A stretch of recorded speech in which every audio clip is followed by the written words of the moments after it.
Welcome everyone to another episode of Football Armchair Experts, where we pretend to know everything, but actually we know nothing. We're a group of Singaporean friends who usually preview Premier League games, but of course for this month we will be looking at Euro 2020. We've done a few videos before. If you want, you can go and check them out. If not, if you like this kind of content, please like and subscribe. So 48 of the 51 games in the Euros have already been played, and here to analyze two of the last three games are Liverpool fan Inran, ex-Portugal fan Manjun, Chelsea fan Robin, who of course has just premiered his new YouTube channel, Robin Low Show. And of course, I myself, Mark, I'm an Italy fan. Before we get to the preview of the two semi-final games, I guess we can sort of look back on how these four teams became the last four in Euro 2020. You can start off with Spain's 1-1 draw against Switzerland. They did beat the Swiss 3-1 on penalties. This was the only game that went the full distance this time. Switzerland, of course, went down to 10 men after Remo Fuller's sending off. Jan Sommer, probably have to give him a little bit of credit. You know, he did have his heroics against France, and he did save, I think, one of Spain's penalties also, the one against Rodri, but couldn't quite repeat the heroics because of Switzerland's other players didn't really turn up for the penalty shootout.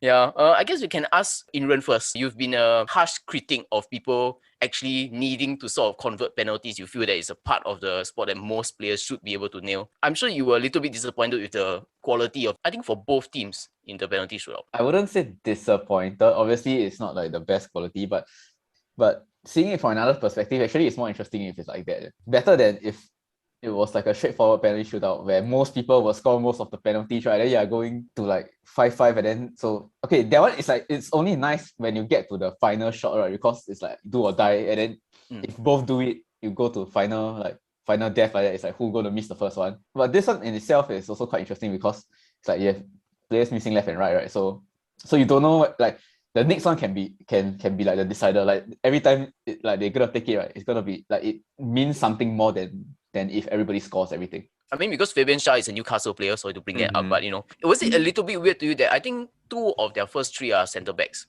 Kanji and Shah? Like that's a little bit weird, unless like, you know, their specialty penalty. I mean, I can't say for Kanji because I never really seen him play, but for Shah, I know that he has the potential and tendency to score maybe one or two crackers during the season, like long shots. Okay. So from there, I can see why they made him shoot the penalty lah. But the look on his face when you see him walking up to the penalty, it was quite obvious he was going to miss it lah. Based on my observation, right, from the camera angles, right, the dude didn't even look up to look at the keeper at all. Oh, like, he didn't even look to look at Simon whatsoever. He just looked at the ball. He just looked at the ground. He just went for the shot. I think Inran also did mention the Unai Simon's sort of technique or approach, you know, when he was jumping on the line to and fro. I don't know, could that have also played into it? I mean, I feel it did, because I feel like Switzerland, a lot of their penalty kicks are very soft, right? Because it's the type that not like you just run and jump the ball, right? They want to like see where the keeper going, then they want to pick like the other direction, and then you can just kick like a soft ball in, right? So maybe his tactic is just to like jump around, then they keep doubting themselves until the last minute. Oh shit, too late already, I need to like pick a side. Then they just kick a random soft ball like in some direction. So that's why it got saved. In terms of the game, like the moment that Switzerland went down to 10 men, you know, they were already sort of playing for the penalty shootout. I think Robin did say he was a little bit disappointed previously when it was obvious that Switzerland were playing for the penalty shootout against France. I guess this wasn't a surprise to you this time. Yeah, this one is, I would applaud this effort more than the France one because they are at a severe disadvantage, right? Being one man down. But throughout the whole match, I think their best player is the keeper. Sommer was the best player. He made a lot of good saves against all the various Spain attackers. But the good thing about their defense is they restricted Spain to quite a lot of shots outside the box. So it was difficult for Spain to score despite all their possession and the stats saying they got like 20 plus shots. So I think ultimately the 90 minutes or the 120 minutes was quite disappointing because Spain just couldn't find the killer instinct. You know, after scoring 5 goals for like the 2 previous matches before, it's very disappointing to see. And that Gerard Moreno was so wasteful for Spain after having such a good season for Villarreal. Switzerland's goal also not the best. It's a defensive mistake. So a bit lucky on that one. To their credit, they defended all the way. So at the penalty stage, right, I expected Switzerland to actually win because of what they did against France. They had very, very good penalties against France. Like even the Fabian Shah tactic, right, to sub him on late, like 100 minutes, to take penalty kick, essentially.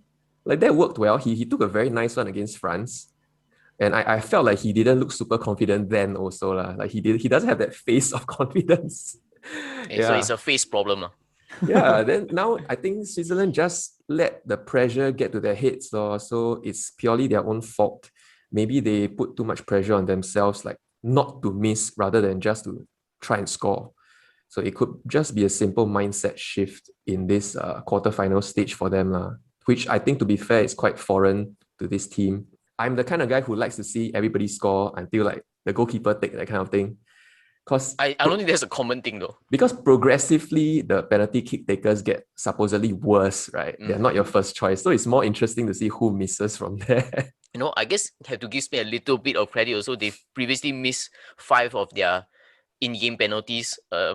Still winning a penalty shootout has got to sort of count for something. But then again, this now means they've gone the full 120 minutes in their previous 2 games. So going into this semi-final, surely there must be some sort of like, perhaps physical exhaustion also. So do you think like maybe, it will affect them against Italy? I personally think Spain will struggle against Italy. Because in this game against Switzerland, they kind of rode on their luck a bit. First goal was an own goal. Technically, the best player for Switzerland was subbed out before halftime. Okay. For Brie and Bolo, if that's what I'm referring to. Then they had a red card and still couldn't convert any other chances. So I think Italy wouldn't be so forgiving, given the form they're in. Switzerland, like a hit or miss kind of team. Some days they perform, some days they don't. So maybe you could ride your luck again, like a bit against Switzerland. But I don't think you can do it against this Italy team, who are supposedly destined to win the tournament. What do you mean? Because I have been following all the Italian football channels on Instagram, Why and they is have that, been okay? hyping me up, man. Not biased at all. Okay, this is this is an angle that I think none of us would know. So I think you have to expand on it. So basically pre-tournament they said, okay, maybe if Italy they go to quarterfinals and semifinals, it will be the fantastic tournament because they're all the youngsters, technically it's a new generation of Italy stars. But ever since they got a group stage, right? Normal group stage, ever since they won 3 against Turkey, right, they are saying, okay, we have potential to win this tournament. But then again, a lot of big countries would do this kind of thing, But not also the first game, come on. I mean, after it's a drastic change of expectations. That's true. I'll be on the train already. I mean, okay, even after the group stage, I didn't really believe in Italy. But then it seems like they are legit. Okay, I guess maybe when it comes to the actual game, like Belgium versus Italy, this was a game where some people were painting it as like potentially this was a game to potentially win the Euros. Belgium, I don't know, this is my personal opinion. I felt like they were quite passive in the first half. I expected them to really take the game to Italy, actually. There were passages of play where it looked as if, like, when Italy were pouring forward, like the entire back 5 of Belgium was all pushed inside the box. And it looked like, they were just playing for, I don't know, a draw or something. Yeah, and it left De Bruyne and Lukaku very isolated up front. I'm not quite sure what this tactic was from Martinez. I'm sure there will be some people criticizing his approach to it. But do you think, like, especially in the first half before Italy scored, do you think Belgium were too passive about it? Yes, I agree with you that Belgium first half they really didn't turn up.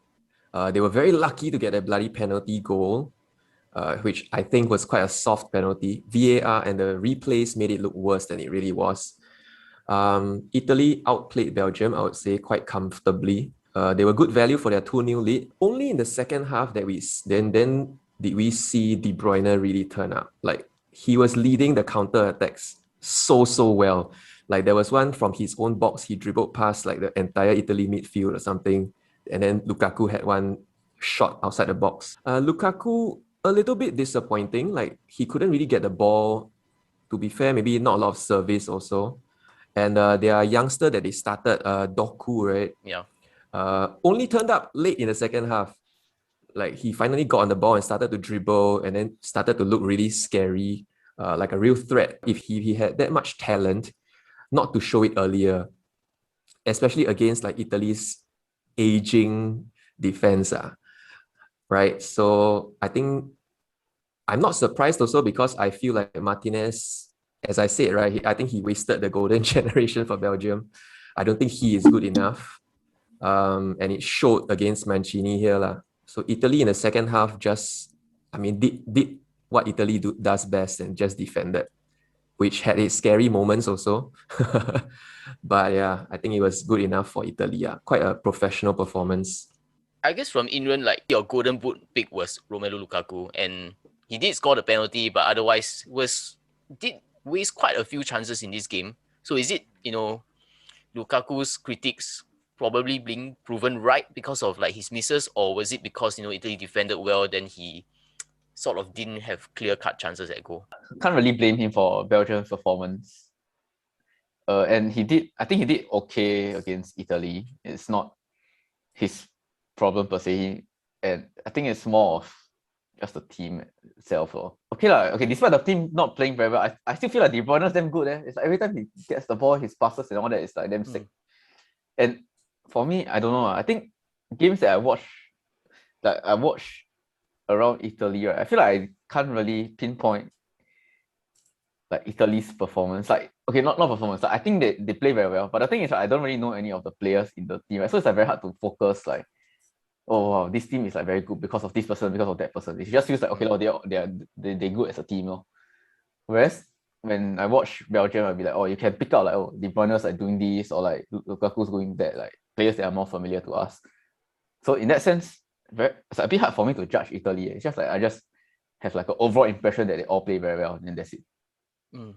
I guess maybe that is sort of it's a team performance. There's no really one standout star that you have to rely on the good passes or the clinical finishing. Actually, ironically, I feel that Ciro Immobile had a very bad game this game. Like almost everything he tried didn't come off. Most of the time, the ball come to him. It's like hitting the ball against a wall like that. Like the first touch was terrible. So I don't know. Maybe perhaps going into the Spain game, possibly you might want to change your number 9. Although that's a bit harsh given that he's done pretty well up to now. But sort of proving Manju a little bit right. Yes. And if you want to change to number 9, you want to change to Belotti, I think that is a huge downgrade. To be honest. He's so you know what actually they not should have bad. done? Belotti is not They bad, should have brought man. Moses Keane. That's what they should have done. Oh my god. Well, this is like a throwback to our first episode. Instead they Euro brought Andrea 2020 Belotti, preview.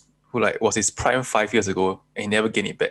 I think the one thing that probably was quite I wouldn't say disappointing, but maybe would be a setback for Italy. Maybe even going into the Spain game was Spinazzola's injury also late in the second half. I think in terms of, I mean, he's not a star, but I think he's sort of what makes this Italian team tick. I think actually I was thinking about it, potentially this Italian team, a little bit structured similarly to Liverpool. Most of their attacks come from the wing backs. So Spinazzola and Di Lorenzo are a lot more attacking minded than defensive minded. So you're relying a lot on the wing backs going up and down. And Emerson, okay, I mean, not trying to be funny or anything. I think he's not a good replacement. So potentially they will be missing out on that as an outlet because Italy's front three, Chiesa and Insigne, most of them cut in to the middle a lot. So a lot of the width comes from the wing backs. So I think potentially that could blunt Italy's attack a little bit. To expect Emerson to go up and down or even to attack well, I think it's expecting a bit much. I don't know if Mancini will change his system because of that also. In terms of this upcoming semi-final then, like Spain versus Italy, Italy haven't technically faced a team which really came at them. Like we sort of expected that from Belgium, but not really also. And Spain only ever have one mode. They can only go at teams. They have a lot of the possession. They're not very good defensively. To Spain stand a chance? To Spain stand a chance. Not if they are so wasteful as they are against Switzerland. To me, their best attacking player is Pedri, which actually says a lot because he's freaking 18 years old. Yeah, which according to Luis Enrique is not old enough to take a penalty. Yeah. Because they sub him out. I don't believe in his Spain team. Alvaro Morata, Gerard Moreno, I don't believe in Spain team at all. And this might be a bit of favoritism, but I still feel that they have to unleash Adama Traore for this game. Some way or another. I'm surprised he didn't get on the pitch against they cannot leave him on the pitch, on the bench for 90 minutes again. Yeah, I mean, especially against this aging backline of Italy, I think they should experiment a bit, at least towards the ending of the game, if this happens to be still level, or they need a goal. Would they trouble Italy's defense? I think they would, but I think they wouldn't be able to convert as well as Italy. I actually think it's quite an interesting matchup because, like you said, no team has really gone very hard at it against Italy, which I think Spain will do because they will have the possession, so they have no choice, they will do it. And I don't know if Italy will just sit back and let them do it also. I think the Italian squad this time around, it's a lot of pressing, maybe that's why teams don't get at them very easily because they always try to press, try to get like the ball back, right? So it'll be interesting to see how they do that against Spain? Will they sit back and try to hit them on the counter, or will they try to like keep pressing them and like pushing them back and be on the front foot? So I think that's like a very interesting battle there. As usual, the problem with Spain is, I think their strikers just not good.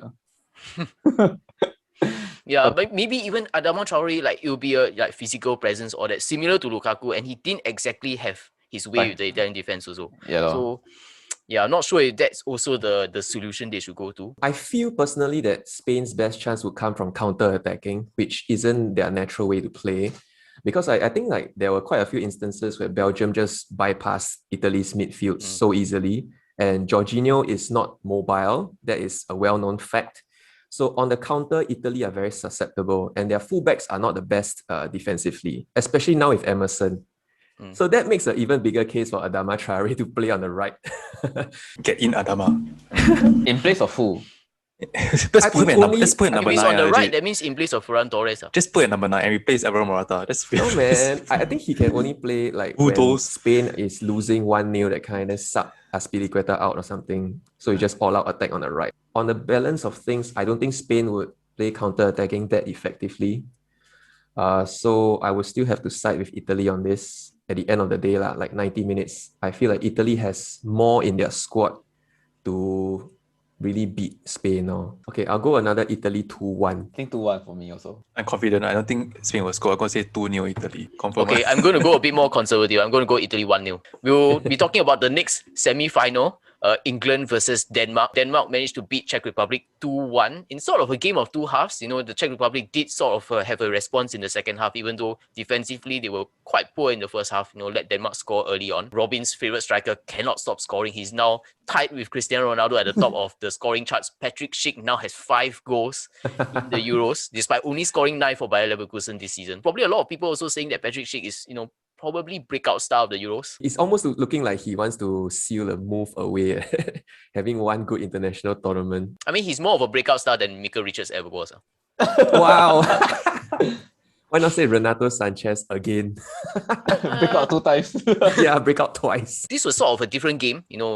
Previously against Wales and Russia, they blew their opponents away, whereas this one was a little bit more of a gritty performance against the Czechs. Were you impressed with Denmark's different approach this time? Despite not blowing Czech Republic out of the water, I feel like they still they still look quite comfortable throughout the game. When they were they 2-0 up at one point? It was 2-0, Yeah. right? Like it feels like it was quite a dominant performance, or it's just that unfortunately we let one goal slip in, so after that it got a bit messy. But in general, I feel like they were in control, and every time they attack, right, it feels like the players are like something's gonna happen. It's not just, I don't know, like compared to Spain or what, just like passing it around, and then which is not very interesting, right? Like Denmark are always very progressive, or very like they're more willing to take risks. I don't know if Manjun is like bopping up and down because he's waiting for his turn to say something. I was just shaking my leg actually. Right? Oh, okay. The Czechs maybe deserve something more. I don't think so, to be honest. Maybe they had a good 5 minutes after halftime where the chances kept coming, but I think after that, like I think Denmark was able to hold them a bit. I don't think they actually threatened beyond that. Yeah, I remember Mark was mentioning that maybe no one is there to replace Joachim Mailer on the left. But it's okay already. No injuries. Okay, so yeah. Oh, then Yeah, fantastic. Then my prediction will be completely different already. Okay. Wow, okay. Because I was thinking maybe Danny Walls has to replace him. Danny Walls is no possibly. go. You watch the first game against Finland, he's a no go. Oh, that Mailer assist, them 6, yeah. Yeah. Yeah, man. the one from outside the his right boot, I think. Yeah, oh, them too. You gotta give props to Kasper Dolberg also. lah. I didn't expect him to even get any goals during this tournament. So technically he's another breakout star. Okay. So, I mean, Another one proving you wrong also. Although technically you didn't trash him, so I didn't even think he was starting any games, that's the thing. yeah. Wow. Even on the trash radar. Trash radar fucked up this season. Okay. Oh, like that everybody also breakout star. Emil Forsberg also breakout star. Emma Forsberg. That one also got trash, I think. I mean, the thing about Denmark, like, don't know why second half they completely turned off though. They were completely nullified in the second half, I felt. They didn't really produce anything. And the fact that a Czech team of such quality and Thomas Kalas in defense can able to nullify the Danish attack, I feel is a bit worrying if you go out against England. To be fair, right, I think it was like it seemed like it was on purpose though. Like at no point did they try to attack the Czechs for a third goal, which seemed a little bit odd because sitting on a 2-1 lead is still a bit of a dangerous game to play. I'm not sure tactically it was the right decision to do. I mean, it turned out that they won, so it's easy to say it's probably the right thing that they sort of held back in the second half.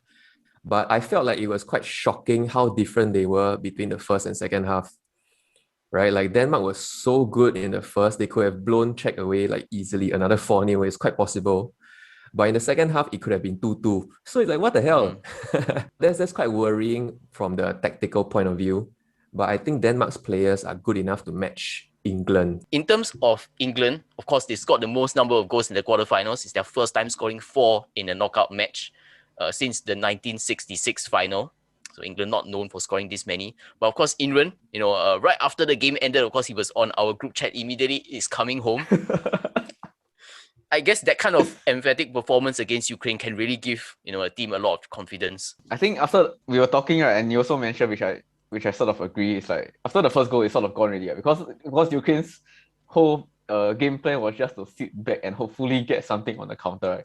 But if you start the game with 1-0 down already, you sit back, right? They are like the opposition won't be kanchiong. They can still, if they're already in an advantage, then they will just slowly play their own game. So I think in that sense, Ukraine's game plan was already screwed up from the beginning.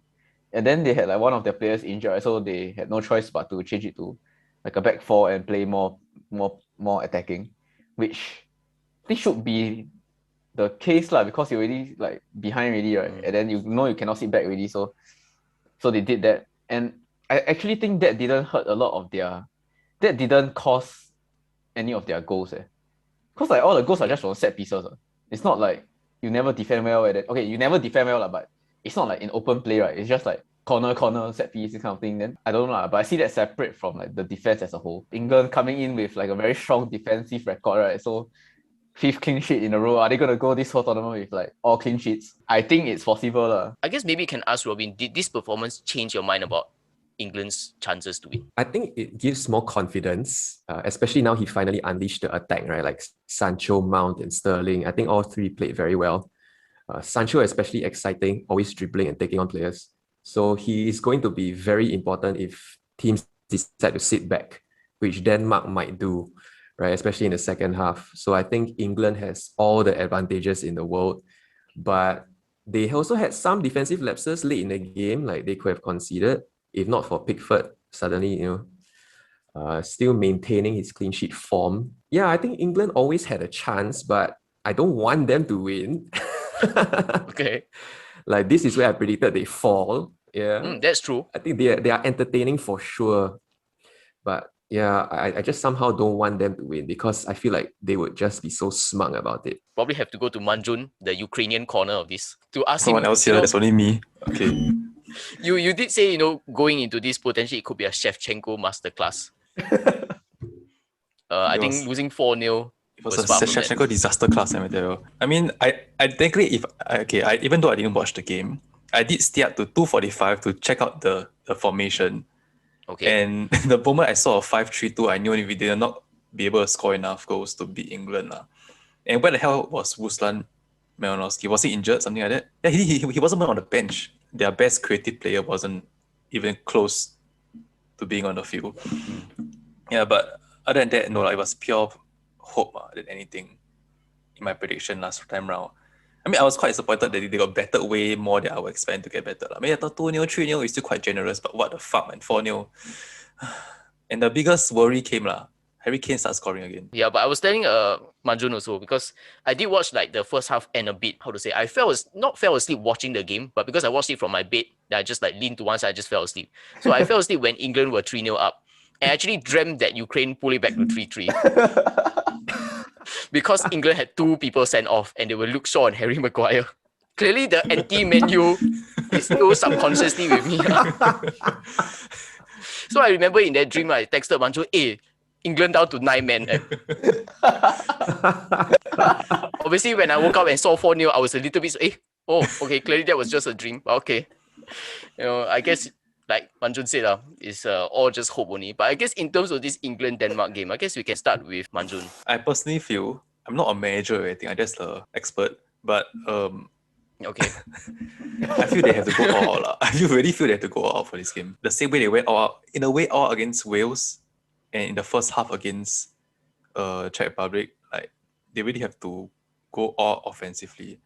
And I have a feeling that Casper Hillman, he won't start Damsgaard. He'll probably put in Yusuf Poulsen in lah. Because It will be Damsgaard, Poulsen instead of Dolberg, I think. I mean, technically you put Poulsen in, there's more firepower. It's really you're all out to attack England now. I mean, I still think Denmark stands a chance. Okay, I think it might go to extra time. So I'm gonna say 0-0. And England, there's blitz it in extra time. They win it 2-0 in extra time. I see no way Denmark can win. It's like even just scoring is hard against England nowadays. And I think Pickford has been a revelation this tournament. Breakout style. Breakout style. Yeah, personally for me, right, I think he's like changed my opinion on him. Cause I don't know. I never thought he was like a very good keeper. Like in the league, he's always like a bit nervous and then like do like reckless stuff and then or like don't communicate well with the defense and like always have like mix up here and there. So this time around, like seeing him actually like being very like steady and very calm in all the games, right? I think it's what's helping the defense do well. Their defense is like good, and then their attack also now them cause Harry Kane scoring again. He might get a hat trick next game. You never know. To add to that, they're starting to play Jadon Sancho now, and I think he did well in the previous game. I think Foden is like not very good, which is why maybe they never scored as much the first few games. I know I've been saying that throughout the whole of the season and then he proved me wrong but the first few games I see like the England squad, he also not doing anything, which is why he's dropped rightfully. I think overall England is like gonna be too much for Denmark. I think it's gonna be 2-0 England. I feel like in this match, for Denmark to win, they need to start poorer than England. So if Denmark starts well, like they did against Czech, and then they decide to sit back again, they will surely lose. You know what I mean? Okay. So Denmark needs to have a lousier first half than England, so they'll have a better one in the second half. This is starting to be a little bit like the Shevchenko conspiracy again. No, this is just Lose I don't know, to win in long term Jasper kind of Hillman, thing. he has it all under control. You just never know. it's my guess about the flow of the game. Okay. And if it goes to extra time, England will win. So I hope it doesn't go there. I will stick with my England being out in the semis. I hope that actually Pickford, I wouldn't use calm to describe him. I find him sometimes a bit too fired up sometimes. I like the passion, but sometimes it can go over. Be fired up and calm at he the lets same the time. occasion get to his head. I don't know, his face doesn't look calm to me. Oh, yeah. It's always- Today and we're Stones are picking the a lot calm about one. people's faces. First, always- we have Shark got something wrong. I mean, Maguire and Stones are the calmer ones who are good. So I hope Pickford makes a mistake. Maybe he lao chiu at a free kick, drop the ball, Okay. and then easy goal. So I will still stick with my England out. It's not coming home. It ends here. Denmark to win 2-1. That's it. Wow, in 90 minutes. I mean, Okay. the easiest way for England to go out is always the classic penalty, and then they're just gonna screw up. They miss all their Come on. penalties. I don't really agree with the whole Denmark should start slower. I think that was actually what eventually I think killed the game off for Ukraine totally. I think we've seen in the quarterfinals the two games which were a bit more open, the Denmark, Czech Republic, and the England Ukraine game. It was because one team scored first. Then you sort of have the other team has no choice but to come out. Even we saw that with Belgium, Italy also. Like Belgium did start more passively. Then when Italy scored, I think even maybe the goal that was ruled out, from Bonucci also, Belgium sort of panicked already. Then they sort of had to start coming to play. So I think starting well is paramount if Denmark want to be able to get something from this. Denmark probably have the best chance. I think this is a controversial thing. Probably have the best chance out of the remaining other three teams to knock England out. I think they have a little bit more extra motivation. I think Italy, I don't know, maybe I'm overly pessimistic about the whole Spinazzola injury, but I think it's a game changer for Italy. I think if they meet England in the finals, they may not do it. So I think going with that, I think this is the best chance to get England out. Denmark have the extra motivation. I'm going to go Denmark to win on penalties after 1-1 after extra time. Yeah, potentially, Kasper Schmeichel to make a save. Yeah, maybe Denmark might do it again like in 1992. I don't know there. But Denmark feels deceptively good. It's like their run to the semi-finals is actually quite easy. You look at Denmark's run, it's like pretty crap. Although you say pretty crap, I guess got to bring you out for this. You did predict Wales to beat them. Damn it, but it's still Wales. So even when if they beat Wales, they beat Wales like what? It's just Wales. Yeah, at the point the Danish train still haven't started rolling yet. or it was only just starting to roll. So like didn't have a lot of confidence in them back then. But I don't know lah. England too strong, too strong. It's like they can score from anywhere. Look the hell, man. 3 set pieces. Ever since, I think Denmark exceeded expectations quite a bit lah. Because I did not expect to even progress after they lost against Finland on the first day. That's true. Yeah, so the fact that they're even still here, the last 4, I think, you know what I mean? Then people will start doing the stupid post on Instagram. They may have lost the game, but they won our hearts. This kind of bullshit. Yes. I can foresee it. Confirm. Oh my god. So you thought that's how it was going to be lah, like after the Finland game lah. Like they'll get knocked out in the group stage. Yeah, I thought yeah lah. But now they will win everyone's hearts on Instagram. Yeah. Yeah. Yeah, the Euros have always been won by teams with good defense. And so far it's Italy and England. So it's Could be an Italy-England hard final. to dispute. Imagine if it was Yeah. an Italy-Denmark final. Well, Mark, you are the expert of the year. To make up for all the trashing with your Emil champion Forsberg. against Dark Horse. Dark Horse second place. That is the best you can ever be. Although you didn't predict your dark horse to make it. That's true. Correct. So does that really count? Yeah, and plus the Golden Boot also didn't get right, but you have potential to get your Golden Boot right also. He Now better- officially Robin's Golden Boot is out also. It better get right. Hey, It my better Harry get Kane. right. Hey, sorry, still Harry there. Kane, no, not Patrick Schick. I he keep better thinking get right. I'm happy enough that Kane got 3 goals. Good enough, eh? You know, when I was editing the last episode, right, there was a point in time I nearly called you Patrick. Wow. But now every time I see you on the screen, Patrick Schick. Oh my Patrick god. Schick. Without the C, Patrick with a K only. Oh my Can god. name your son Patrick next time. Maybe we'll see. Sounds like an uncle name though, not very nice. that's yeah. true. So a Patrick, bit, Uncle yeah. Patrick. Oh, yeah. No. You need to have Yeah. the no C there, then become Yeah, Correct, must then be just hipster already. contemporary. Yeah. yeah. Temporary. I think there's one thing I learned from these Euros prediction videos is that if I want my kids to do well, right, I have You need to to trash them from scold when them. they're young. Okay. Beat them up, then you're like, Beat them out, then they prove me wrong. I always knew. it was You like remind me about good. certain Patrick Schick in my day. Oh, yeah. Tough love. Reverse psychology then. But I think this tournament really is for all the wing backs to shine. Quite exciting. Yeah. Especially yeah. Dumfries was so Denzel nice to Dumfries. watch. Wow, it was great, man. Dumfries, Spinazzola, this Mahler, dude. Well, I thought if anything, this Euros taught us is that Atalanta scouting system pretty good. Pretty good. Yes, Really yeah. good. All the Atalanta players are sick. Who are? Which ones are Atalanta players? Mahler is Mahler also Atalanta. from- Mahler is, Yeah. Is he like a Robin starter? Gosens also. yeah, I think Gosens. he's backup to Gosens, right? Yeah, Yeah, I think better Gosens. Yeah. The other side is the Netherlands guy, which I forgot what name he is. The one that didn't get Heteboer, called I up. think. Sorry? Gosens, Heteboer. Yeah, but I think the ball. Gosens is Yeah. which country one? Germany. Germany. Mm. Yeah, that's about it. Oh. Then Malinowski, that's about it. Malinowski. Yeah. Even Pessina scored twice also. Oh yeah, Pessina, Matteo Yeah, man. Pessina. Italy, lor. Italy. next You, year. yeah. I don't know. Like Man City and Atalanta have the most number of scorers this Euros. Raheem Sterling. Ferran Torres. Ferran Torres, Oh, Zinchenko. right. Okay, Oh, which makes, Zinchenko, holy shit, yeah, that one. I guess for City, it makes sense. If you play for Man City, then you'll probably be starting for your country. Mm.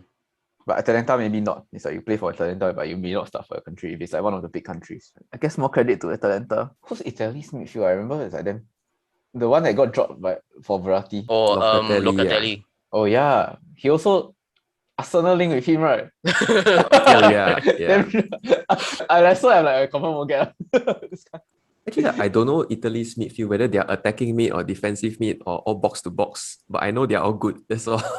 Currently the three in there are all box to box now. Jorginho. I mean, Jorginho Verratti, accept lah. Jorginho, he just sit there. And who are? Who is the third one? Barella Barella, and Verratti. Verratti, yeah. But Barella like scored quite a lot, right? Then what about like Locatelli, Pessina? They're all also box to box. All same kind one. I mean, I don't watch enough Serie A to know, but I know the way that they're playing in the Italy system now is all as box to box also. Yeah, Only that's why. Cristante is defensive only. Sante, actually, he was a defensive player, right? Correct, yeah. He Which was is a but I don't know. central attacking, then he lost all his hair, then they push him all the way back. Yeah. It's like, hey, you look like Bonucci and Chiellini. I think you get along. Yeah. It's just one season I saw he has a nice lot of hair. Next season it's all gone. Yeah. On purpose or what? He just shaved it Oh off. no, it's just all gone. And then he started playing central defensive. Then what the fuck? Yeah, I don't know. When you see Team better. header I don't know. better. Yeah. No, this one is the Antonio Conte effect. Suddenly see him wearing like a toupee. Like Conte like that. That's why Conte say confirm fake one. It's like But It he's is, so yeah, little yeah, hair it is, already, it is. He's Yeah, fake, like towards the end of his playing career, it's like almost all ball already. Rooney also, Rooney. Yeah, like he also is fake one, his That hair. one But- transplant. David lah. Silva transplant, also like, hair. whatever transplant lah. But Conte one look like very hard to transplant until like that. Yeah, I don't He think asked for the so. Yeah. sparse look, so it won't look so fake, you know what I mean? The one that thinking David Silva is for sure fake, David Silva. David Why, Silva, I really? think it's just his hair thick only. No, remember he had long hair, then he lost all his hair after that. He shaved No, off. shave, that was ah. his shave, He what? shave, He that one. confirm go hair transplant, you go and check the shit No out. lah, this- Can go Why- back lah. Why would he randomly go hair transplant when he got so much hair before? no. People say he shaved because he want to be Pep's son, what? Shaqiri also got hair transplant. Oh, is it? This one I didn't know. Serious? It's still thinning, like still losing hair. No, leh. he a lot of hair already. You go Oh check now. shit. I know. You can see during his Liverpool times on his size. Things all the steroids he eat, then he hair You loss. seldom see him one. Then suddenly one day, start on then why he got so much. He always had that very nice curd of Kilmore on the top there, you know. No, but at the middle part only. Then like the receding hairline at the Yeah, side. yeah. Yeah, the Okay. receding hairline Yeah, is but damn now jialat. become even already. Or like your Goran Pendev, can I grow. got back the fucking Don't know lah. fucking dick on that. Okay, sorry, go on that. I think he got on shave it off, right? Then we won't know it's got on Yeah, I Who's that, think so. Yeah. Never caught before. Weekend video next weekend. Are we going to do a finals one? Because Thursday is the game, right? Then Thursday lah. It's not Friday morning. No, it's Thursday morning, so we can do Thursday. What? Okay. The Thursday. Okay. Yeah. Okay. Well, I thought we had to be outside with WhatsApp. No, I don't have to. Yeah. It means there'll be one more for the finals. Yeah. I think that should be quite short. Unless you want to like bring up the lineup and then analyze everything. Wow, that's Don't crazy. need lah. that I don't think we are so stress. Yeah, Yeah, I don't know think the so. knowledge. I don't have the knowledge. In terms of our semi-final predictions, if you do have any agreements or disagreements, let us know in the comment section down below as well. From all of us here at Football Armchair Experts, even though we know nothing, hopefully today you've learned something. We'll see you again for the Euro 2020 final preview. Bye. Never ask people smash the like button.